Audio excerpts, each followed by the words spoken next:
Go where your best prayers take you, unclench the fists of your spirit and take it easy. Breathe deeply of the glad air and live one day at a time. Know that you are precious and learn to trust. Amen.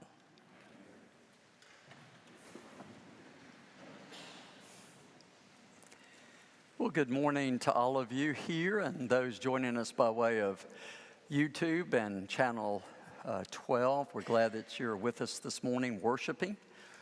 You know, it's been a beautiful fall already. The weather's been great, and last week was fall break, and I had the opportunity to go to our family farm and then drive all the way across Tennessee on Friday, coming back, and the leaves were magnificent just all across the state. So get out today and take a look before they come down.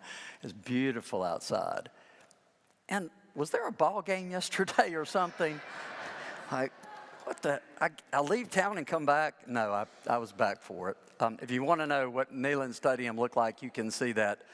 Well, I won't describe the coat that Joel has on, but anyway, his jacket this morning. And I want you to, after the service, pat Matt Arning, our acolyte, on the back because he was actually on the field. In fact, I think he left the field to come here to acolyte this morning. I think they're still there, but... and any Alabama fans, we are so glad you're with us, and I mean that. We often have people stay over that are Episcopalians and not. Welcome this morning. What a great day for college football, period, whoever wins that game. But lots of fun, lots of fun. Let me ask you a question. And if you're new this morning at St. John's, kind of sojourning, coming to worship with us, maybe you think about it as well. But for those who've been here a little or a long time, how did you get to St. John's? How did you get here? And I don't mean transportation, you know that, but who led you here? How did you, what got you in this place? And those of you who have stayed, why have you stayed? What's that about? It's something that clergy think about a lot, believe it or not, because we have that conversation constantly. It's part of my workaday world. Have had it for many years.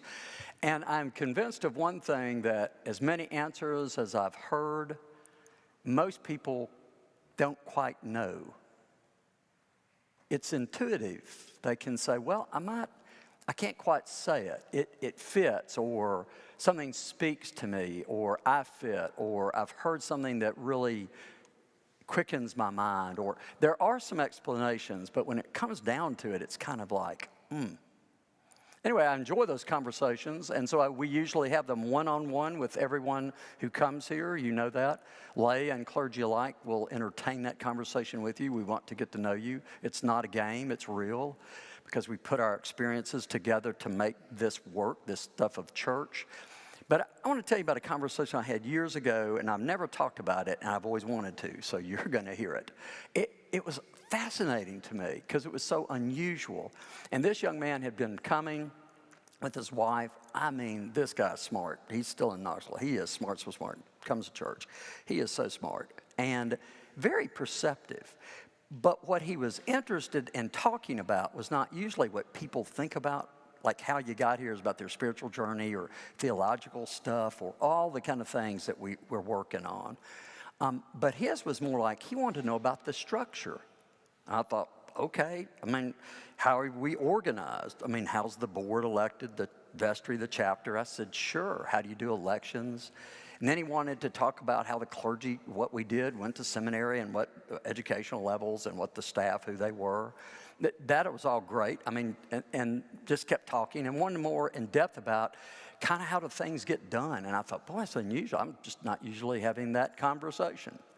And then he asked for something I've never been asked for by somebody who's pretty new around here. He said, well, I want to see the budget. And I said, well, okay, everybody knows what I make. You might as well too, because it's written right there. Our salaries, the whole thing. I literally went and printed a copy of the budget, and it's kind of the balance sheets, and handed them to him. So he looked through them and spent a long time doing it. And I was taken a little bit off guard, I guess. I thought, gosh, I've never been asked, and I kind of wanted to say why, but I didn't want to be rude. But I was thinking, wow, that's important to him. That's interesting. And then when he got through, he said, gosh, thank you for showing me that. He said, where's the rest of it? And I was, that's when I said, the rest of it? I said, well, it's all there, literally. The money we collect, that people give, our salaries, what we spend. I mean, it's there. It's literally, that's it. He said, oh, great. Okay, well, thank you for showing me. He said, thanks for spending some time. I got to get back to work. And he said, I'll see you next Sunday. So I went, well, okay, a new experience. So I thought about him for a couple of weeks. I kept thinking, and I probably should have. Why did you want to know that? But then one of our vestry people saw me, one of our chapter members, and said, I had the best conversation with so-and-so. I said, Guy, yeah, me too. I said, what did he talk to you about? He said, about the budget and stuff. And I said, you too. I said, I said, do you know why? He said, oh, yeah. He said, let me tell you why. He said, he is in a big firm with lots of fellow people in his partnership. And they have assistants and staff and managers. And he said his budget is a lot bigger than St. John's. I said, that wouldn't take much, but yeah, I got that. He said, but he couldn't believe it when he looks at the building, knows about St. John's, reads about us, knows what we're in terms of outreach and everything, what it costs to keep people, use of the building, everything. He just doesn't. And the impact, he said, he can't figure out how you're doing it. He wants to know where the rest of the money's coming from. I said, again, that's it. That's all there is. But I was really, really blown away. So I'm going to say to you what I really believe. No joke. And I believe this my entire career. And it's a long one right now, unfortunately for you, I guess. We try to apply a corporate model to the church, but it's kind of funny, isn't it? It works, but it doesn't work. We're in a corporate world, kind of. But it's always a hard fit for churches. Yeah, we're a corporation, and I'm proud of it. And I think this fellow was trying to measure us up to nonprofits. You're a nonprofit, so how do you do all this? And Jerry Askew's in here. He's the expert of nonprofits, literally in the area. He's got that. But we are a nonprofit, but in a way, you see, we're really not a nonprofit at all. But in my opinion, pound for pound, the church of all institutions, gives more to its members and the community around it than any other institution. Always has, and I think always will. I watch little bitty churches impact communities in powerful ways, and they don't have this. They don't have this. They don't have the music. They don't have the ambiance, the vestments. And yet they are doing something that nobody else can do. And they're doing it with very little. It's a powerful thing. So the corporate model, yeah, it's okay. I kind of like it. But it's not really who we are. And we're really not a nonprofit. We have nonprofit status. And we do great business practice. You know that. So this is a real conversation. Sherry Miller Price has been our treasurer for 30-something years. Before that, our treasurer was in place for 30-something years. The staff, the people around us, the business people, our business stuff is tight as it can be. And I am proud of this. I would put us at the top, the number one church in the United States for the use and wise and prudent use of our money and our resources. And I'm not kidding. St. John's has always had that characteristic. It's not in my time here. It's been that way all along from the very beginning. But you see, what our new parishioner was kind of inching up to, without much experience about churches, trying to figure this out, is something he didn't really grasp, is that the real power, while this is great, the real power is us. That's what it's about. And St. John's knows that as well. And I think lots of churches know that. You, me, all of us, any church, the people that are there. That's what it's about. Timothy's words this morning. Powerful, powerful passage. Take it home and read it again. But he writes these words. He says, I urge you, talking to a church like ours, to proclaim the message. Be persistent whether the time is favorable or unfavorable. The old language is in season and out of season. Convince, rebuke, and encourage with utmost patience. And always be sober. Well, might think about that, but that's not what he meant. The word means sane and balanced. Always be sane and balanced and carry out your ministry fully. See, our gifts make all this possible.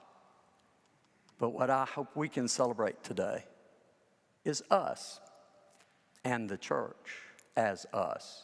And we are the church. Along with every church in this city, across the nation, across the world, on the planet, every church in season and out of season is preaching and doing work, proclaiming good news of Jesus Christ, and have for over 2,000 years. And it's always interesting to me and curious in the modern era how much bad press we seem to get. Constantly. It's true. But we have been about our work for a long time and doing it pretty faithfully. I'm going to read you the words of our rector who was retiring in the end after he built this place in the 1890s. They started with $300 to buy the property. Think of the scale of things. Raised the money, paid every penny off. But here are his words to the parish on retirement as they would look for a new rector. And they really do work for us. Listen to what he said. Remember that this parish, while you are in it, is that vineyard of the Lord in which he has appointed you to work. You are not here by chance, but for a purpose. And that purpose may be fulfilled and will be fulfilled in your labor and in your prayer. Be sure of great results and you'll accomplish them. Cooperate. Don't pull from one another. But in every good work, be sure to lend a helping hand. Talk up the parish, but never a word to pull it down. Have faith in God and never doubt his power or willingness to help to the uttermost all who put their trust in God. Pessimism is a nuisance. Look on the bright side always, and the other side will brighten too if you will lend a helping hand. Pretty good advice. So celebrate the church, but mostly let's celebrate us and every Christian around us who day in and day out for over 2,000 years has tried to bring some good news to a world that needs it. Pretty good track record, don't you think? Amen.